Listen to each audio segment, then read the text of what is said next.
So let's give you analysis on the deadline in particular that the president faces. Joining me is political analyst Ebrahim Harvey to take the conversation forward. So the deadline is today, Ebrahim, and the presidential spokesperson, Vincent Magwenya, assuring the media that the president will meet this deadline. Given that previously around these matters, there was a bit of engagement with the Office of the Public Protector about extensions here and there and that kind of thing. What are your expectations of today? Does the president meet this deadline, and how important is it given the stringent timelines that this panel is working with? Yeah, thanks very much for this opportunity. I'm very concerned. It's already past 3. And from what I've heard, I don't think he has responded, There's just a couple of hours left for today. No, there's a pattern to us, Our president, honestly, there's something very serious about Phala Phala scandal. And you can see how he's been behaving. I mean, he's been late with the Reserve Bank. He's been late with this public protector, requested extensions. You can see at the bottom of all this, I think he's traumatized himself with how to handle this thing. But he's not done himself any good at all. Let me tell you, all these problems, and especially if he does not respond and answer those questions by the deadline today, I can tell you something. It's going to undoubtedly strengthen the impeachment process. The opposition parties are baying for his presidential blood, so to say. All of them. He's playing into their hands and his detractors in the NEC and in cabinet. He's got detractors who want him to step aside in cabinet and in the NEC. He's surrounded by many people, and I think Ramaphosa thinks because the majority of ANC regions want him to stand for election and for another term. I think he's miscalculating this thing because all that is forgotten. He won't even stand. If the panel has to find there's a prima facie case against him, what is it? It's going to disqualify him. We've got 6 weeks to last away from the ANC, electoral conference. So today is critical, and he has not.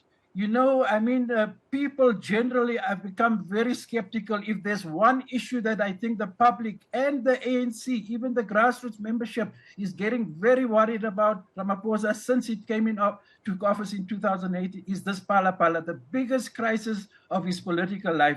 And he's just the way he's behaved is so counterproductive, Really, it's just amazing. But here's the answer. If he doesn't submit a response, today is the deadline. I can tell you, I think the impeachment process is unstoppable. Yeah. It's going to strengthen it. And I don't know who's his advisors, because he should have been on the ball.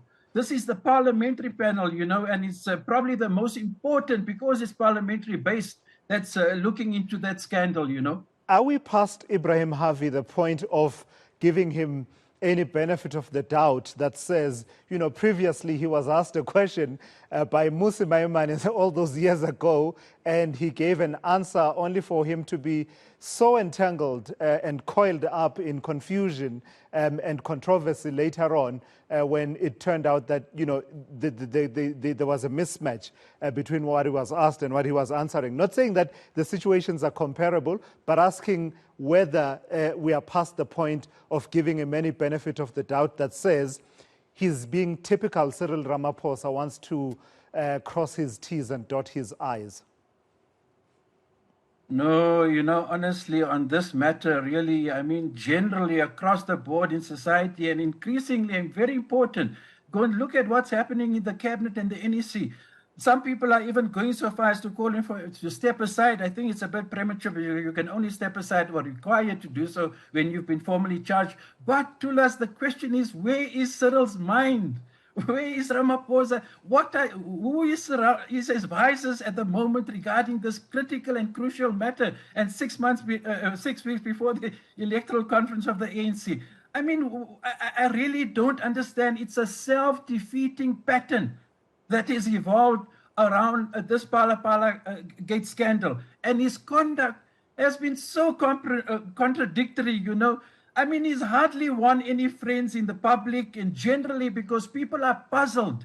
They can't understand how an otherwise very intelligent man is handling the biggest crisis of his political life, and just 6 weeks before the ANCC electoral conference. I really think people have now, I think no doubt the impeachment process is going to run its course, and I'm telling you something, that the country must get ready for a probable impeachment if you look at his own conduct, and strengthened if he does not respond by the end of today.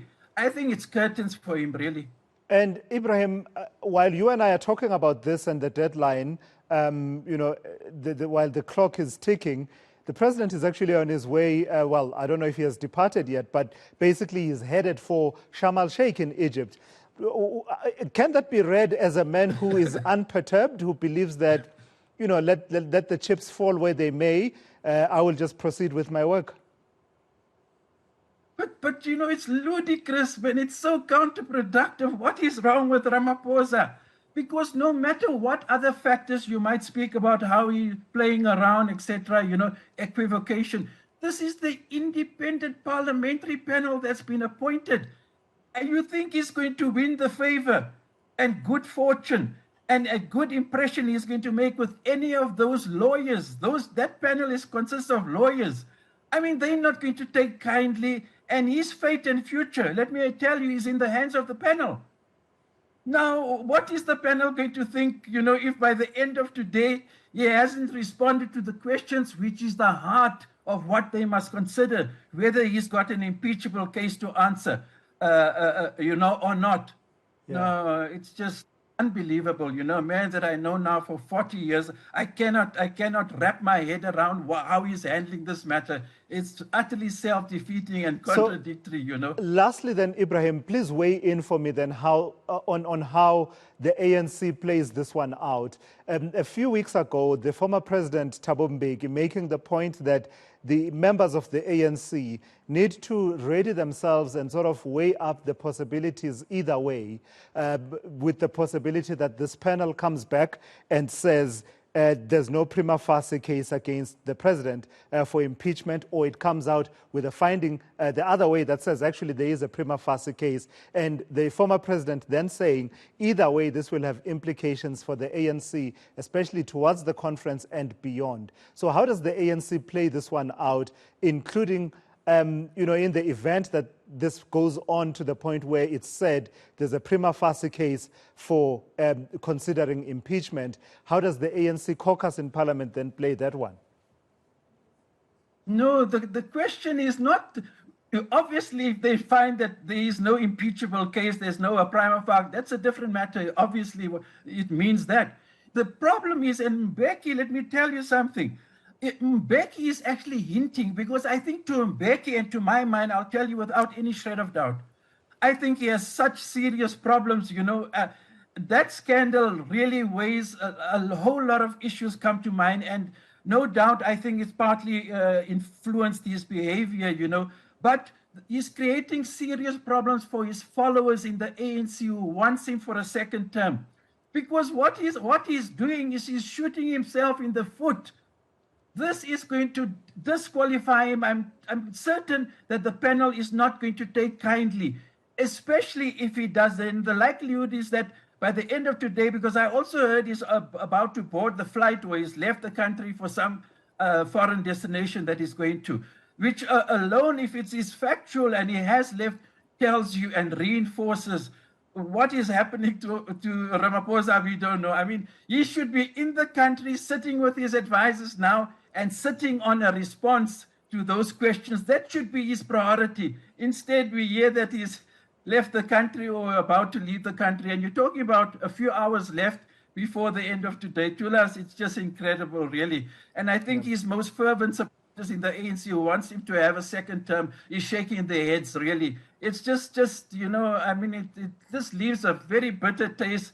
It's just excruciating. It's so hard to fathom what is happening to his mind at this present moment. Has he lost it? Some people may ask, Yeah. All right. I've got to leave it there. Thank you for your time and your insights here on eNCA. That is Ebrahim Harvey, political analyst there, weighing in on the deadline for President Cyril Ramaphosa to submit his responses to the panel, in the independent panel that is looking at whether or not he has a prima facie case to answer in as far as impeachment is concerned.